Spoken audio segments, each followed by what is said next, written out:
Hi guys, நாம் இன்னைக்கு யாலி கேபிக்கினியோட episode 76 பார்க்க போறோம். இந்த எபிசோடோட ஸ்டார்டிங் சீன்ல ஃபெரத் ரொம்ப ஜாலியா சேரனோட டிசைன்ஸை மீட்டிங் ஆரம்பிக்கிறதுக்கு முன்னாடி கொண்டு வந்து அவசரமா கொடுக்குறான். மீட்டிங்ல கிளைண்ட்ஸ்க்கு அந்த டிசைன்ஸ் ரொம்பவே பிடிச்சிருக்கு. பட் இது ஃபெரித்தோடதா அப்படிங்கிறதுல அவங்களுக்கு டவுட் இருக்கு. இதை நீங்க மட்டும் தான் பண்ணீங்களா, இவங்க கூட யாராவது சேர்ந்து இதை பண்ணாங்களா அப்படிங்கிற மாதிரி கொஸ்டின் பண்ணும்போது, இது என்னோட எக்ஸ் ஒய்ஃபோட டிராயிங்ஸ், அவங்களோட டிசைன்ஸ் அப்படிங்கிறது சொல்லுவாங்க. உங்க எக்ஸ் ஒய்ஃப் இங்கே தான் ஒர்க் பண்றாங்கன்னு கேட்கும்போது, ஆமா எக்ஸ் ஒய்ஃப்டும் இங்கே தான் ஒர்க் பண்றாங்க, இப்போ வெக்கேஷன் போயிருக்காங்க அப்படின்னு சொல்றப்போ, சரி நீங்க இப்போ சைன் பண்ணிடலாமே அப்படின்னு சொல்லி இஃபர்ட் சொல்லும்போது, அவங்கள நாங்க நேர்ல பார்த்து கொஞ்சம் பேசிட்டு அவங்களும் இங்க இருக்கிறப்ப நாங்க சைன் பண்ணா பெட்டரா இருக்கும் அப்படிங்கிற மாதிரி சொல்லிட்டு போயிடுறாங்க. கிளைண்ட்ஸ் சைன் பண்ணலனா இவங்களோட கம்பெனியே திவால் ஆயிரும், அதனால இப்ப வேற வழி இல்லை, என்ன பண்றது அப்படின்னு யோசிக்கிறாங்க. சரி நான் போய் சேரன்ட்ட பேசி பாக்குறேன் அப்படின்னு சொல்லிட்டு இவன் கிளம்புறான். இதே டைம்ல எஸ்மேவை பார்க்க வந்த சின்னனோட அம்மா சேரன் பத்தி தப்பு தப்பா சொல்றாங்க. இந்த மாதிரி அவ அந்த ஃபேமிலிக்கு நிறைய பண்ணியிருக்கா, எங்க ஃபேமிலியோட மரியாதையை நாங்க கெடுத்துக்க விரும்பல, உங்க பொண்ணு எனக்கு வேண்டாம் அப்படிங்கிற மாதிரி சேரன் பத்தி தப்பா பேசும்போது இவங்க அம்மா கோவம் வந்து, நானும் என் பொண்ணை இந்த மாதிரி ஒரு ஃபேமிலி கட்டி கொடுக்க மாட்டேன் அப்படின்னு சொல்லிடுறாங்க. இதான் எனக்கு வேணும், இப்படியே எப்பவுமே இரு அப்படின்னு சொல்லிட்டு அவ அங்கிருந்து கிளம்பிடுறா. இந்த காட்டுப்பூச்சி சுனாவை மிரட்டிட்டு இருக்க, அவன் பின்னாடியே போய் அவனை பிளாக்மெயில் பண்றான். என்ன உண்மையை நீ மறைச்சிட்டு இருக்க, என்னன்னு சொல்லி அவன் எப்படி கோர்கனாவா அப்படின்னு கேட்கும்போது, இதை போய் நீ உன் பிள்ளைகிட்டே கேட்டுக்கோ அப்படின்னு சொல்லி அவன் மிரட்டி அனுப்பி விட்டுறான். புதுமண தம்பதிகள் 2 பேரும் அவங்கவுங்க வீட்டுல இதை சொல்லாம கொஞ்ச நாள் அப்படியே ஓட்டலாம் அப்படின்னு சொல்லி பிளான் பண்றாங்க. இவன் சேரனை டிராப் பண்ணிட்டு போய் கொஞ்ச தூரத்திலேயே ஃபெரித் அங்க வரதை நோட் பண்றான். பார்த்தா சேரன் கிட்ட அவன் வந்து, இந்த மாதிரி எனக்கு இது கிடைச்சிருக்கு, நீ என் கூட ஒர்க் பண்ணாதான் நான் என்னால் இதை ஃபர்தரா கண்டினியூ பண்ண முடியும் அப்படிங்கிற மாதிரி சொல்லும்போது, இல்ல கோர்கன்ஸ் கூட இதுக்கு மேல எனக்கு எந்த கான்டாக்ட் இருக்கிறதுல நான் விரும்பல, என் லைஃப் பீஸ்ஃபுல்லா போகணும்னு நினைக்கிறேன், சத்தியமா என்னால முடியாது, ஓடி போயிரு அப்படின்னு சொல்லிட்டு அவ அங்கிருந்து போயிடுறா. வீட்டுக்கு வந்து சேரன், நான் ஒரு சில இம்பார்ட்டன்ட் விஷயங்கள் உங்ககிட்ட சொல்லணும், அதுக்காக இன்னைக்கு நைட் நம்ம ஒரு டின்னர் போலாம் அப்படின்னு சொல்லி எல்லாத்துக்கிட்டையும் சொல்றா. ஃபெரித் அவனோட ஃபர்ஸ்ட் ட்ரைல தோத்தாலும் மறுபடியும் ட்ரை பண்ணலாமே அப்படின்னு சொல்லி அப்தின் கிட்ட நான் எப்படியாவது சேரனை மீட் பண்ணணும் அப்படின்னு சொல்லி கேட்கறான். சரி ஓகே, இன்னைக்கு நாங்க டின்னர் போறோம், மேபி அங்க சினனோட ஃபேமிலி வரல, நாங்க மட்டும்தான், நீ பேச முடியும்னு நினைக்கிறேன், நீ வா, சுச்சுவேஷன் ஓகேவா இருந்தா பாக்கலாம் அப்படிங்கிற மாதிரி அப்படின்னு சொல்றான். இப்படியே நைட்டாக டேபிள்ல வந்து உட்காந்துருக்கும் போது சேரன் அவ இறங்கி வரா. அவளை பாக்குற டியரே கொஞ்சம் பொறாமப்படுறா. ரொம்ப அழகிதான் அவ அப்படின்னு சொல்றா. இவங்க 2 பேரும் எல்லா விஷயங்களும் தெரிஞ்சுதான் இங்க வந்திருக்காங்க. சேரன் வந்து உட்கார்ந்து அடுத்த செகண்ட் சிரனோட ஃபேமிலி அங்க வராங்க. ஆமா இவன் எதுக்கு இங்க வரான் அப்படின்னு சொல்லி பார்க்கும்போது, அங்கிருந்து அப்படின்னு சிக்னல் பண்றா, டே கிளம்பிடுடா பிரச்சனை ஆயிரும் அப்படிங்கிற மாதிரி. பட் இவன் போற மாதிரி இல்ல. சிரன் வந்ததுமே 2 பேரும் சிக்னல் பண்ண சேரன் அவளோட கல்யாண சர்டிபிகேட் எடுத்து எல்லாரும் முன்னாடி காட்டுறா. இதை பார்த்த செகண்ட் இவன் டேபிளே அதிர மாதிரி ஒரு அடியை அடிச்சு, ஐயையோ அப்படிங்கிறா. டே நீ ஏன்டா இந்த கத்துற, தெரிஞ்ச போது கம்முனிடுறா அப்படிங்கிறா டியர். சாரி நான் தெரியாம பண்ணிட்டேன், என்னது கல்யாணம் ஆயிடுச்சா, என்னடா சொல்றீங்க அப்படின்னு சொல்லி இவன் ஷாக் ஆகுறான். வீட்டுல இருக்கிற எல்லாருக்குமே ஷாக் தான். பட் இருந்தாலும் வேற வழி இல்ல, இவங்க நான் சந்தோஷமா இருந்தாலும் போதும் அப்படிங்கிற மாதிரி எல்லாரும் ஏத்துக்கிறாங்க. ஐயோ அடிச்ச அடியில கையெல்லாம் வலிக்குதே அப்படின்னு சொல்லி இவன் ரொம்பவே ஃபீல் பண்றான். அதே டைம்ல இவ வாஷ்ரூம் போயிட்டு வரேன் அப்படின்னு சொல்லி எந்திரிப்பா. இதான் சரியா நேரம், வா போலாம் அப்படின்னு சொல்லி டியர் இவனை கூட்டிட்டு வரா. வந்ததுமே இவனை பார்த்தது, நீ இங்க என்ன பண்ற அப்படின்னு சொல்லி ஷாக் ஆகும்போது, தயவு செஞ்சு நான் சொன்னதை கேளு, இது ஒரு நல்ல ஆப்பர்ச்சுனிட்டி, உனக்கு நீ என்ன நினைக்கிற, நீ குடும்பம் குட்டி அப்படின்னு செட்டில் ஆகிற பொண்ணா, ஒரு நல்ல திறமை இருக்கு, அதை நீ வெளிப்படுத்திக்கலாம், அதை நீ பயன்படுத்திக்கலாம்ல அப்படிங்கிற மாதிரி மீன் பண்றான். இருந்தாலும் இப்ப என்னால எதுவுமே பேச முடியாது, யாராவது பார்த்தா பிரச்சனை ஆயிரும், நான் கிளம்புறேன் அப்படின்ட்டு அவ கிளம்பிடுறா. சின்னனோட அம்மா, நீங்க எங்க இருக்க போறீங்க, எங்க கூட தானே அப்படிங்கிற மாதிரி கேட்கும்போது, நாங்க தனித்தனியா நாங்க 2 பேர் இருந்துட்டு கொஞ்சம் நல்ல எங்களுக்கான ஒரு வீட்டை பார்த்து நாங்க அங்க போயிருவோம் அப்படிங்கிற மாதிரி சொல்றா. இது சின்னனோட அம்மாவுக்கு சுத்தமா பிடிக்கல. வீட்டுக்கு போற வரைக்கும் 2 பேருக்கும் காருக்குள்ள மாத்தி மாத்தி டோஸ் பயங்கரமா விழுகுது. இப்படியே மார்னிங் ஆக இவங்க 2 பேரும் தனியா போய் இருக்கிறத விரும்பாத சினனோட அம்மா காலங்காத்தாலே அவளோட நடிப்ப ஆரம்பிச்சிடறா. அவளுக்கு பிளட் பிரஷர், சுகர் இதெல்லாமே பயங்கரமா அதிகமாயிருச்சு, அவளால முடியல அப்படிங்கிற மாதிரி காட்டுறா. இதனால சினன், சரி நாங்க உங்க கூடயே கொஞ்ச நாள் இருக்கோம் அப்படிங்கிற மாதிரி சொல்றான். இந்த மார்னிங்கே சரி நம்ம போய் வீடு பார்க்கலாம் அப்படிங்கிற மாதிரி கூப்பிடுவா. அவங்க அம்மாவுக்கு ப்ராமிஸ் பண்ணி கொடுத்தனால, எனக்கு கொஞ்சம் ஒர்க் இருக்கு, நீ மட்டும் போய் பாரு அப்படிங்கிற மாதிரி சொல்லிடுறான். இதுல கடுப்பாய் சரி நான் பாத்துக்கிறேன் அப்படின்ட்டு கிளம்பிடுவா. சேரன் வீடு பாக்குறதுக்காக ஹெல்ப் கேட்கறது ஃபெரித் கிட்டதான். இந்த வாய்ப்பை அவன் கண்டிப்பா யூஸ் பண்ணிக்கணும் அப்படின்னு நினைக்கிறான். அதனால நீ என்னோட ஸ்டுடியோக்கு வந்துட்டு நம்ம அங்கிருந்து பாத்துக்கலாம் அப்படிங்கிற மாதிரி சொல்றான். டியரோட தாத்தா அவங்க வீட்டுக்கு வந்து அவளை அடிக்கிறாரு. நீ என்ன நினைச்சிட்டு இருக்க, இப்படி இப்படி ஒருத்தனை நீ லவ் பண்றேன்னு சொல்லி சுத்திட்டு இருக்கியா அப்படி இப்படின்னு கண்டபடி பேசுறாரு. ஃபெரித்தோட ஸ்டுடியோக்கு வர சேரன் அவன் மொக்கையா வரைஞ்சிட்டு இருந்த டிராயிங்கை பார்த்து, இதுல இன்னும் கொஞ்சம் சேஞ்ச் பண்ணா நல்லா இருக்கும்னு சொல்லி அவ அதுல இம்ப்ரூவ்மெண்ட் பண்றா. இதனால 2 பேரும் உருவாக்குன ஒரு டிசைன் ரொம்பவே சூப்பரா நல்லா வந்திருக்கு. இவங்க பேசிட்டு இருக்கும்போது வீட்டோட புரோக்கர் கால் பண்றாங்க, ஒரு பிளேஸ் இருக்குன்னு சொல்றாங்க. சரி வா நானே கூட்டிட்டு போறேன் அப்படின்னு சொல்லி இவன் கூட்டிட்டு போறான். அங்க போனா வீடு பயங்கர சூப்பரா இருக்கு. ஒரு பர்டிகுலர் ரூம் பார்த்து, இந்த ரூம் நீ டிரா பண்றதுக்கு வச்சுக்கலாம், இது ரொம்பவே சூப்பரா இருக்கு அப்படிங்கிற மாதிரி சொல்லும்போது, ஆமா ரொம்பவே சூப்பரான வீடு, 2 குழந்தைங்களோட என் புருஷனோட நான் ரொம்ப ஜாலியா சந்தோஷமா இந்த வீட்டுல வாழ போறேன், பார்க்கவே ரொம்ப ஹாப்பியா இருக்கு அப்படிங்கிற மாதிரி சொல்றா. நீ உன் கரியரை பத்தி கொஞ்சம் யோசிக்கிறது நல்லா இருக்கும் அப்படிங்கிற மாதிரி இவன் மீன் பண்றான். சரி, நான் இதை பத்தி சிலன்ட்ட பேசிட்டு சொல்றேன் அப்படிங்கிற மாதிரி சொல்லிட்டு அவ அங்கிருந்து அவசரமா கிளம்பி போயிடுறா. இதே டைம்ல காட்டுப்பூச்சி சுனாவை கூப்பிட்டு பேசுறான். அப்தின் எப்படி கோர்கனாவா, உனக்கு என்ன தெரியும், அதை பத்தி எனக்கு சொல்லு அப்படிங்கிற மாதிரி கேட்பான். அப்தின் தாத்தா கூட பிறந்தவங்களோட பையன், இந்த விஷயம் வெளியே தெரிஞ்சா பெரிய பிரச்சனையாகும், அதனாலதான் நான் இது யாருக்கும் தெரியாம பாத்துக்கிறேன் அப்படிங்கிற மாதிரி சொல்றா. இதை கேட்கிற காட்டுப்பூச்சிக்கு பயங்கர ஷாக்கா இருக்கு. இந்த நைட் டைம்ல இவ வரைஞ்சிட்டு இருக்கிறப்ப அவளுக்கு ஒரு ரிங்கை பிரசன்ட் பண்றா. இவன் இந்த மாதிரி வீடு பார்த்திருக்கேன்னு சொல்லும்போது அவனுக்கு ஸ்டார்டிங்ல இன்ட்ரெஸ்ட் இல்ல.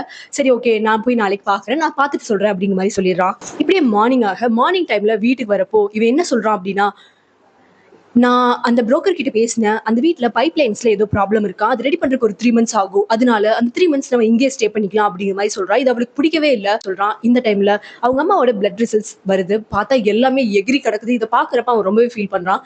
சரி ஓகே, நீ கவலைப்படாத, நம்ம இங்கே ஒரு 3 months இருக்கலாம் அப்படின்னு சொல்லி ஒரு வேற வழி இல்லாம ஓகே சொல்லிடுறா.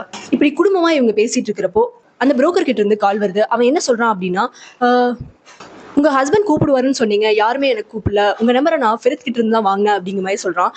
ஓ அப்படியா, சரி ஓகே, அந்த வீட்டோட பைப் லைன்ல ஏதோ இஷ்யூன்னு சொன்னீங்களா அப்படின்னு சொல்லி இவ கேட்பா. இல்லையே, அதெல்லாம் ஒரு வருஷத்துக்கு, அதெல்லாம் மாத்தி 1 year தான் ஆச்சு, அதுல எந்த பிரச்சனையும் இல்லை அப்படின்னு சொல்றப்பதான் இவன் பண்ற பிக்காளி வேலை என்ன அப்படிங்கிறத செய்றேன்னு புரிஞ்சுக்கிறா. இதே டைம்ல ஃபெரித்தை பத்தி பேசி டியரோட தாத்தா கிட்ட இவ எப்படியோ பெர்மிஷன் வாங்கிடுறா. பட் அந்த தாத்தா என்ன சொல்றாரு அப்படின்னா, சரி அவன் அவங்க குடும்பத்தோட வந்து என்கிட்ட பொண்ணு கேட்கட்டும், அப்பதான் உன்னை நான் கல்யாணம் பண்ணி தருவேன், இந்த ரிலேஷன்ஷிப் இப்படியே முடியறதுல எனக்கு விருப்பம் இல்லை, அவன் உன்னை கல்யாணம் பண்றா மட்டும்தான் இதை நான் ஃபர்தரா கண்டினியூ ஆக விடுவேன் அப்படிங்கிற மாதிரி அவங்க தாத்தா ரொம்ப ஸ்ட்ரிக்டா சொல்லிடுறாரு. இதே டைம்ல மீட்டிங்ல ஏன் இன்னும் செய்ரன் வரல, செய்ரன் வந்து அவங்க கிட்ட பேசினா மட்டும்தான் நாங்க இதை கன்ஃபார்ம் பண்ண முடியும், ஃபெரிட் மட்டும் தனியா இருக்கிற இந்த ப்ராஜெக்ட்ல எங்களால் ஒர்க் பண்ண முடியாது அப்படின்னு அவங்க சொல்றப்போ செய்ரன் கரெக்டா அங்க வந்து, யார் சொன்னா ஃபெரித் தனியா இருக்கான்னு, நாங்க 2 பேரும் தான் இந்த ஒர்க்கை கம்ப்ளீட் பண்ணுவோம் அப்படிங்கிற மாதிரி சிரிச்சுட்டே அவ உள்ள வரா. இதை பார்த்ததும் அங்க இருக்கிற எல்லாருக்கும் பயங்கர சந்தோஷம், முக்கியமா ஃபெரித்க்கு. இதுக்கப்புறம் என்ன நடக்கும், நெக்ஸ்ட் எபிசோட்ல என்ன நடக்குது அப்படின்னா, செய்ரனோட வருகை பார்த்து சர்ப்ரைஸ் ஆன எல்லாரும் செய்ரன் இங்கதான் ஒர்க் பண்றா, அவங்க கூட தான் எல்லாமே பண்றா அப்படிங்கிற மாதிரியே பேசுறா. இதனால அங்க இருக்கிற கிளைண்ட்ஸ்மே ரொம்பவே சாட்டிஸ்ஃபைட் ஆகி ஓகே நம்ம இதை சைன் பண்ணலாம் அப்படின்னு சொல்லி கல்யாணத்துக்கு அப்புறம் முதல் முறையா பிசினஸ்க்காக 2 பேரும் பேப்பர்ஸ்ல ஒன்னா சைன் பண்றாங்க. இதே டைம்ல அப்தினை கூட்டிட்டு வந்து இவன் நிறைய விஷயங்கள் பேச ஆரம்பிக்கிறான். அப்தினும் ஆக்சுவலா ஆன்டப் தான், பட் அவன் ஒரு ஆர்ஃபனேஜ்ல வளர்ந்துருப்பான். உன் ஆர்ஃபனேஜ்ல யார் கொண்டு வந்து போட்டாங்க அப்படின்னு சொல்லி கேட்பான். எனக்கு தெரியாது, அதை பத்தி நான் தெரிஞ்சுக்கவும் விரும்பல, 18 வயசு முடியற வரைக்கும் நான் அங்கதான் இருந்தாகணும், அங்க இருந்தேன், அதுக்கப்புறம் வெளியே வந்து எனக்கு என்ன பண்றதுன்னு தெரியல, ஆர்மியில ஜாயின் பண்ணி ஆர்மியில இருந்து வெளியே வந்ததுக்கு அப்புறம் லாட்டிஃப் மூலமா இந்த ஒர்க்ல நான் ஜாயின் பண்ணேன் அப்படின்னு சொல்றான். அப்ப லாட்டிஃப் பிடிச்சா எல்லா விஷயங்களும் தெரிய வரும் அப்படின்னு சொல்லி இந்த காட்டுப்பூச்சி யோசிக்கிறான். மீட்டிங் முடிஞ்சு வெளியே வந்து 2 பேரும் கொஞ்சம் பேசுறாங்க. இந்த விஷயம் சினனுக்கு தெரிஞ்சா அவன் பிரச்சனை பண்ண மாட்டான்ல அப்படிங்கிற மாதிரி இவன் கேட்பான். சினனுக்கு என்னை பத்தி ரொம்ப நல்லாவே தெரியும், நான் என்ன சொல்றேனோ அது அவனுக்கு ஓகே சொல்லிடுவான். அண்ட் உன்னோட கேர்ள் ஃப்ரெண்ட் டியர் ஒன்றும் பிரச்சனை பண்ண மாட்டாள் அப்படின்னு கேட்கும்போது, நான் ஒன்றும் அவளை கல்யாணம் பண்ணிடல, நாங்க ஜஸ்ட் லவ்வர்ஸ் மட்டும்தான், அதனால எனக்கு எந்த பிரச்சனையும் கிடையாது. அப்ப நீ அவளை கல்யாணம் பண்ண மாட்டியா அப்படின்னு சொல்லி கேட்பான். இது அத்தனையுமே அவ பின்னாடி நின்று கேட்டுட்டு தான் இருக்கா. எனக்கு கல்யாணம் பண்ண வரைக்கும் போதும், இதுக்கு மேலே எனக்கு கல்யாணமே வேண்டாம் அப்படின்னு இவன் சொல்றான். அப்ப நீ குழந்தை பெத்துக்கணும், ஃபெரித் கோர்கன் வாரிசு அப்படி இப்படின்னு சொல்ல, அதெல்லாம் என்னாச்சு அப்படின்னு கேட்கும்போது, நான் உன் கூட குழந்தை பெத்துக்கணும்னு நினைச்சேன், நீ இல்லாத வாழ்க்கையில இதுக்கப்புறம் குழந்தைக்கும் இடம் இல்லை, எல்லாமே மாறிடுச்சு, இப்ப அந்த ஃபெரித் இப்ப இல்லை அப்படிங்கிற மாதிரி சொல்றா. இது அத்தனையுமே கேட்டு அவ மனசொடைஞ்சு போய் அங்கிருந்து போயிடுறா. சரி ஓகே, எனக்கு டைம் ஆயிடுச்சு, நீ நாளைக்கு ஒரு நாள் மட்டும் என்னோட ஸ்டுடியோ வரணும், அதுக்கப்புறம் நீ வீட்டுல இருந்தே ஒர்க் பண்ணிக்கோ அப்படிங்கிற மாதிரி சொல்றான். சரி ஓகே அப்படின்ட்டு அவ்வளோ அங்கிருந்து கிளம்பிடுறா. இதே நேரத்துல கால் பண்ணி அவனை கண்டபடி திட்டி, இதுக்கு மேல உன் கூட நான் ரிலேஷன்ஷிப்ல இருக்க விரும்பல, என் தாத்தாக்கு இதெல்லாம் பிடிக்கல அப்படிங்கிற மாதிரி சொல்லிட்டு அவ போனை வச்சிடறா.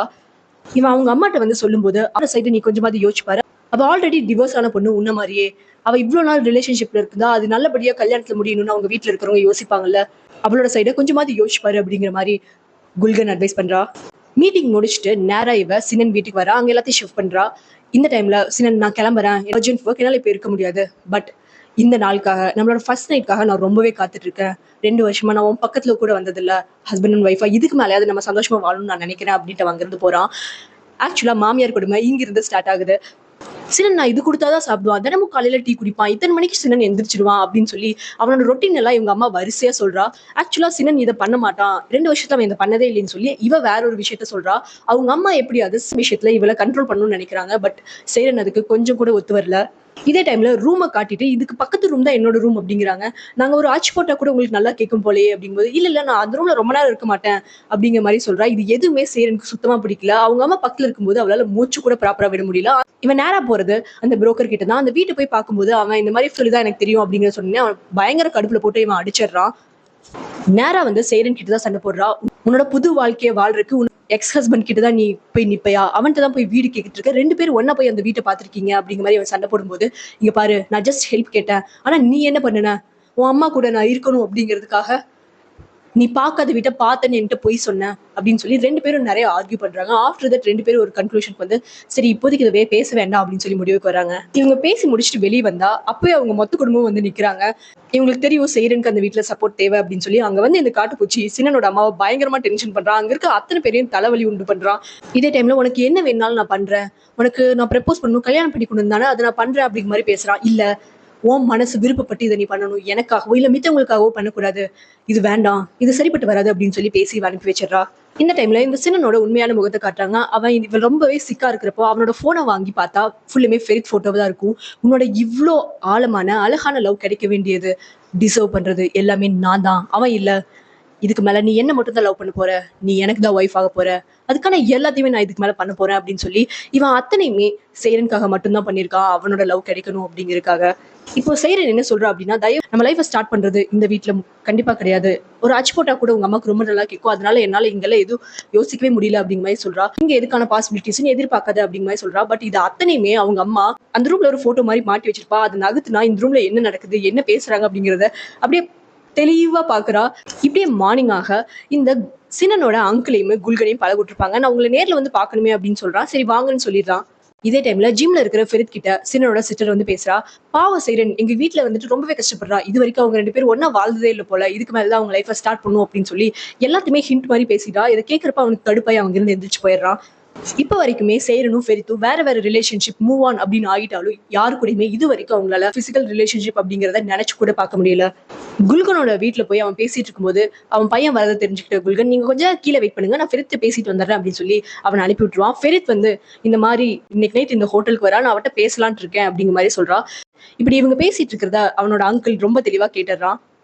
வீட்டுக்கு வந்து இந்த விஷயங்கள் சொல்லும் போது சரி நான் இதுக்கு மேல பாத்துக்கிறேன்னு அவங்க அம்மா சொல்லிட்டு கீழே வர அவங்க கிட்ட, எனக்கு ரொம்ப கஷ்டமா இருக்கு, உங்களுக்கு இப்படி ஒரு ரூம் கொடுத்து உங்களோட ஃபர்ஸ்ட் டேவை நான் எடுத்ததுக்காக, அதனால நான் ஹோட்டல் ரூம் உங்களுக்காக புக் பண்ணிருக்கேன், அதுல போய் நீங்க ரொம்ப ஜாலியா ஸ்பெண்ட் பண்ணிட்டு வாங்க அப்படிங்கிற மாதிரி இவ சொல்றா. இதை கேட்கற சைடனுக்கு கடுப்பாகுது. நம்ம ஃபர்ஸ்ட் டேவை நம்மளோட ஃபர்ஸ்ட் லைஃபை நம்ம எப்படி ஆரம்பிக்கணும் அப்படிங்கிறது கூட உங்க அம்மா தான் முடிவு பண்ணணுமா, எனக்கு இங்க மூச்சு கூட விட முடியல, எதுக்குடா இங்க இருக்கும் அப்படிங்கிற மாதிரி தோணுதுன்னு சொல்லி ரொம்பவே ஃபீல் பண்றா. இவன் நேரா போறது ஃபெரித்தோட ஸ்டுடியோக்கு தான். அங்க இருக்கிற அவனோட அசிஸ்டன்ட் மோமோ, இங்க வாங்க உங்களுக்கு ஒரு நான் காட்டணும் அப்படின்னு சொல்லி இவன் அடிக்கடி ஒரு டாலர் எடுத்து பார்ப்பான். அந்த டாலர்ல இருக்கிறது சேரனோட போட்டோ. இதை பார்த்துட்டு இருக்கும்போது அவன் அந்த ரூம்குள்ள வந்துருவான். அப்போ 2 பேரும் வாயில வேற என்னென்னமோ பேசிக்கிறாங்க. பட் மனசளவுல 2 பேரும் உண்மையை மட்டும்தான் பேசிக்கிறாங்க. நீ அவனை அவ்வளவு லவ் பண்ற, உண்மையா இருக்க, அவனை கல்யாணம் பண்ணிருக்க அப்படின்னா வரைக்கும் 2 பேரும் உண்மையான கணவன் மனைவியா வாழவே இல்லை அப்படிங்கிற மாதிரி ஃபெரித் கேட்கிறான் மனசளவுல. அதே டைம்ல நீ அவ்வளவு லவ் பண்ற அப்படின்னா ஏன் இப்ப வரைக்கும் ஏன் போட்டோஸ் வச்சிருக்க அப்படின்னு சொல்லி 2 பேரும் மனசளவுல மாத்தி மாத்தி கேட்டுட்டு ரொம்ப பக்கமா வரும்போது இவன் டீ கொண்டு வந்திருக்குன்னு உள்ள வந்துருவான். அப்பதான் 2 பேத்துக்கும் ரியாலிட்டி புரிஞ்சு நான் கிளம்புறேன் எனக்கு டைம் ஆச்சு அப்படின்னு சொல்லி அவசர அவசரமா அங்கிருந்து ஓடிடுவா. இப்படியே இந்த காட்டுப்பூச்சி சுனாவும் பேசிக்கிறாங்க. சீக்கிரமா இதுக்கெல்லாம் காரணம் யாரோ அவங்களை பத்தின மெசேஜ் நம்மளுக்கு வரும், நம்ம வெயிட் பண்ணலாம் அப்படின்னு சொல்லி அந்த ஆர்ஃபனேஜ்ல இருந்து மெசேஜ் வரக்காக வெயிட் பண்ணிட்டு இருக்காங்க. அந்த மெசேஜ் வந்தது 2 பேருக்கும் பயங்கர ஷாக். இதுக்கு முன்னாடி இதை பத்தி உனக்கு தெரியுமா அப்படின்னு கேக்குறாங்க. இல்ல அப்படின்னு சொல்லி 2 பேரும் ஷாக் ஆகுறாங்க. ஷாக்கான 2 பயவுலையும் போய் நிக்கிறது இந்த பாட்டிட்ட என்ன பேசுறாங்க அப்படின்னா, அப்தின் குழந்தையா இருக்கும்போது அவனை ஆர்ஃபனேஜ்ல கொண்டு போய் விட்டது நீங்க தான், உண்மையை சொல்லுங்க அப்படின்னு சொல்லி கேக்குறாங்க. அந்த பாட்டி ஷாக்காய் நிக்கிறாங்க. இது அத்தனையும் இஃப்கட் கேட்டுட்டு இருக்கா. ஃபெரித் நேரா அந்த ஹோட்டலுக்குள்ள அப்பதான் என்டர் ஆகுறான். அதுக்கு முன்னாடியே என்ட்ரான இவங்க 2 பேரும் அப்போ ஒரு பர்டிகுலர் ட்ரெஸ்ஸை கொடுத்து இதை நீ போட்டு வா அப்படிங்கிற மாதிரி சொல்றான். இவளுக்கு விருப்பமே இல்லைனாலும் அதை எடுத்துட்டு உள்ள போறான். அந்த டைம்ல இவனோட அங்கிள் கால் பண்ணி ஒரு சின்ன பிசினஸ் மீட்டிங்கான சைன் வேணும், கொஞ்சம் கீழே வரையா சைன் பண்ணிட்டு போயிடு அப்படிங்கிற மாதிரி சொல்லுவாங்க. சரி ஓகே அப்படின்னு சொல்லி இவனும் நான் கீழே போயிட்டு வந்துடுறேன்ட்டு போவான். அப்போ ஃபெரித் வந்து அந்த கேர்ள் ஃப்ரெண்ட் இருக்கிற ரூம் நம்பர் கேட்கும்போது இந்த அங்கிள் ஏற்பாடு பண்ண ஆளு சேரன் இருக்கிற ரூமை மாத்தி சொல்லிடுறான். இவன் போய் கதவை தட்டும்போது சேரன் வந்து கதை ஓபன் பண்றா ஒரு ஆஃப் நியூ ட்ரெஸ்ல. பார்த்தா அதே டைம்ல பக்கத்து ரூம்ல இருக்கிற கேர்ள் ஃப்ரெண்டுக்கு ஃபுட் வந்துருச்சு அப்படின்னு சொல்லி கால் பண்ணி சொல்லியிருப்பாங்க. அவளும் கதை ஓபன் பண்ணுவா. சேரனும் ஃபெரித்தும் இப்படி ஒரு கோலத்துல ஒருத்தர் பாத்துக்கிறத 2 பேர்த்தோட புருஷன் அண்ட் கேர்ள் ஃப்ரெண்ட் பாத்துருவாங்க. இதுக்கப்புறம் என்ன நடக்கும் நெக்ஸ்ட் எபிசோட்ல பார்க்கலாம். தேங்க்ஸ் ஃபார் வாட்சிங் ஃப்ரெண்ட்ஸ். Bye by.